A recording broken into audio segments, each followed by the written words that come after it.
I'm Andrew Wilson, and you're watching Clint and Chris on the Sports Horn. That was awesome, dude. Right along. Let's go. Party rock is in the house tonight. Everybody just have a good time. Yeah. And we gon' make you lose your mind.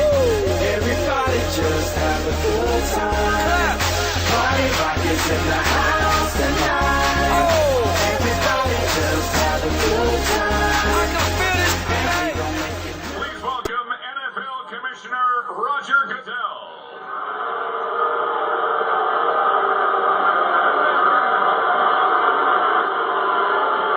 I hear you.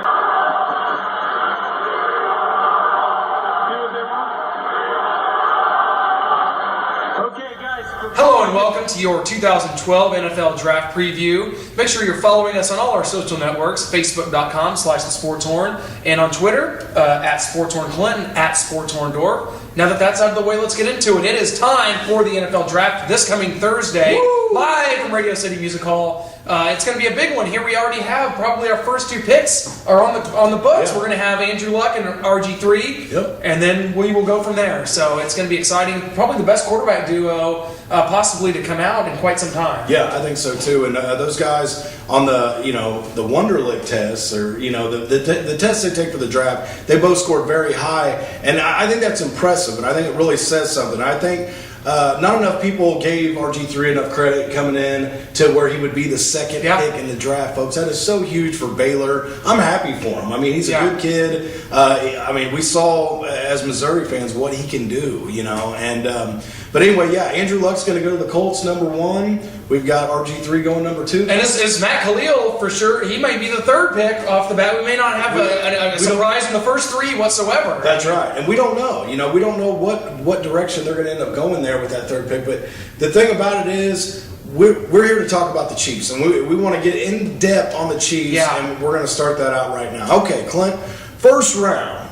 Okay? Let's talk about needs for our team before we get into any players, okay? I think we can all agree that we could use a little bit more help on the offensive line. I mean, Absolutely. there's no doubt about that. And the reason I say that, at this current point, we don't have much depth on our offensive line. We have Brandon Albert at our left tackle spot, John Asamoah, Rodney Hudson, Ryan Lilja, and then, of course, Eric Winston, who was a free agent signing.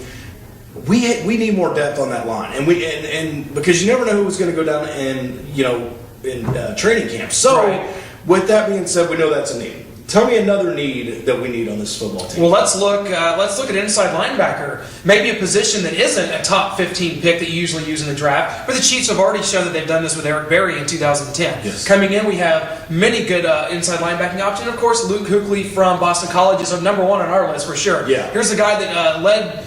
But he's an all-time tackling leader at Boston College, God. Butkus Award winner. Let's talk a little bit about this guy. This I guy like him a lot. had almost 200 tackles, folks, in a single season. Do you know how ridiculous that's almost 20 tackles a ball game. Now, when a guy is ball hawking that way, plus getting interceptions, plus sacking the quarterback, that, my friend, is a top 10 pick. And I think Chiefs right there at 11, if we were to get Kuechly, I would feel so happy about that. You put him with the likes of Tamba Ali, Derek Johnson, Justin Houston. Guys, that is a linebacking core to dream about. And I think, truthfully, if we do land Kuechly, this guy will seal up our running game. I really feel like that. Now, the second part to every running game, and really it really starts with this, is a good defensive tackle. Do we land one of those in the second round? Or are we going to go with what everybody's talking about, this Dontario Poe from Memphis? This guy, this freak athlete, 6'3", 350 pounds, ran a 4.9 at the Combine. But we've seen freaks in the Combine before, Clint. Yes. It doesn't always mean production on the field. You mentioned freak athlete, and we're looking at him right here. This is Dontario Poe. You see him running the 40 here at the Combine, an absolute enigma at his position. But is this a guy you waste your 11th pick on? I don't think so. It could still happen. The Chiefs could definitely go this direction.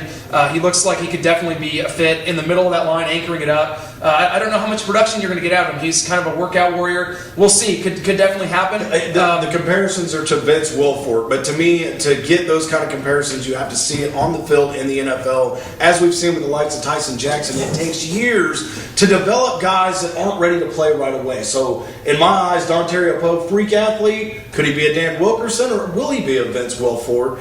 I don't know. I don't know if I'm willing to risk my 11th pick. That's a with good that. point. I feel like, if with the 11th pick, we talked about the offensive line a little bit earlier. Tell me a guy, and I think we are in agreement on this, a guy that would be a great fit for the Chiefs on the offensive line. Oh, we're definitely in agreement on this. Let's look at David DeCastro, one of the best guard prospects to come out in the last 10 years. This is a guy from Stanford, anchored up that line, helped protect Andrew Luck the past few years. I think a guy that could come right into the Chiefs, start probably at right guard, maybe alternating with Ryan Wilja there. I think it would be a huge need for the Chiefs, a great pickup. Yeah. I love David DeCastro in his highlights now. He is an absolute stud at that position. And not only that, the guy is intelligent, and you need that. You need. Went to Stanford, he man. did. I mean, if he goes to Stanford, they're intelligent. And not only that, I think he's a leader. And you need that kind of guy anchoring your line from the middle on out. You put DeCastro with Asamoah, Rodney Hudson, and then you've got Albert and Winston. I think you have a solid line with solid running backs with Jamal Charles, Peyton Hillis, and the possibilities are still there to sign another guy or draft a running back later. But Matt Castle, let's be honest. If we get David DeCastro, Matt Castle has no more excuses about, I didn't have good pass protection, I didn't have a solid running game, I didn't have receivers. Because he will have all. We have the killer bees. We have wide receivers to offer in Bo Breston and Boyaki back. Kevin Boss signed. We have the weapons, folks, and if that offense can produce, I think David DeCastro is hands down the number one pick for the Chiefs. But if it's not him, I pray that it's Luke Kuechly. Now let's think outside the box, because we've seen in this NFL draft, especially in the first round, some crazy things can happen. So let's talk about those Tyson Jackson type picks that they start talking about the day before. Oh, the Chiefs are definitely interested. I'll tell you one off the top of my head. I want to tell you before I forget.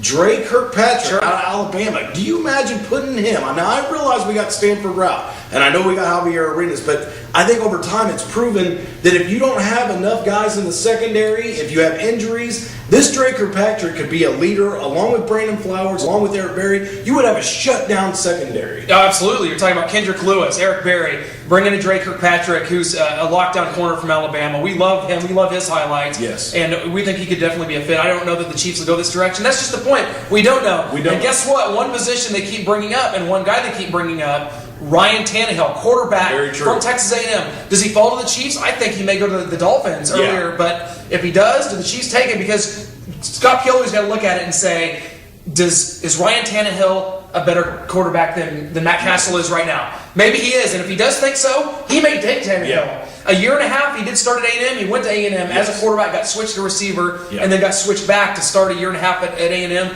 Is Ryan Tannehill, is it possible that we land him with the 11th pick? Well, let me first say that Ryan Tannehill, I think he's a phenomenal athlete. I think he's a great quarterback with all the intangibles you would probably want in the NFL. My thing is, right now, with the Chiefs team and our needs, I don't think this is the guy you want to go with. And I say this because if you're going to go with a quarterback, I think there is enough depth in that quarterback class this year that you could land one in your second round, your third round, possibly even fourth round, with a guy like Brandon Whedon from Oklahoma State, a guy that's already going to be 28 years old. He's got intangibles. He led a very good Oklahoma State football team. I think if you're going to do something, you go that way. Maybe a Brock Osweiler out of Arizona State. Tall guy with comparisons to Peyton Manning for his field leadership, which I love. Tell me what you think. I agree with you. I think that if you're looking at a quarterback in the Chiefs, certainly should probably look that direction. But I think you're right. You got to look down the pike a little bit. Second, third, fourth round. With any of those quarterbacks you mentioned, maybe a Kirk Cousins. I like a lot of them. I do like Osweiler. You're right. Big, strong arm. And for 6'8", actually a very mobile guy. Yes. He did score a running touchdown against Missouri last year. Yeah, we saw how he could throw the ball. But what about this scenario? We talked about we talked about Kuechly. We talked about David DeCastro. You take DeCastro in the first round. What about Vontaze Burfict? God, the inside linebacker from Arizona State. Here's a guy who stayed in school after 2010. If he would have left then, he would have been a surefire top 15 pick. Absolutely. Had a little bit of a down 2011. Has some off-field problems. Has a little bit of an attitude problem. Yeah. but is probably going to fall to the second round, and I think would be a really good fit for the Chiefs in the second round. Well, and I think if anything, Vontaze Burfict probably learned this offseason more than any other time in his whole life that if you do not work hard in the offseason and you get a big head, those are the results you're going to get. And I think that guy, if he gets back in that mindset of the 2010 season and the Chiefs are able to land him, I think that would be a steal of a pick. Absolutely. Take offensive line first round. You can go defensive tackle. You can go inside linebacker second round. And I think that's what the Chiefs are going to do. After that, what about in the third round? What about Mr. Chapman from Alabama, the defensive tackle, but a guy that could really come in and you wouldn't have you don't have to waste a first round pick on him. I agree. He was played for the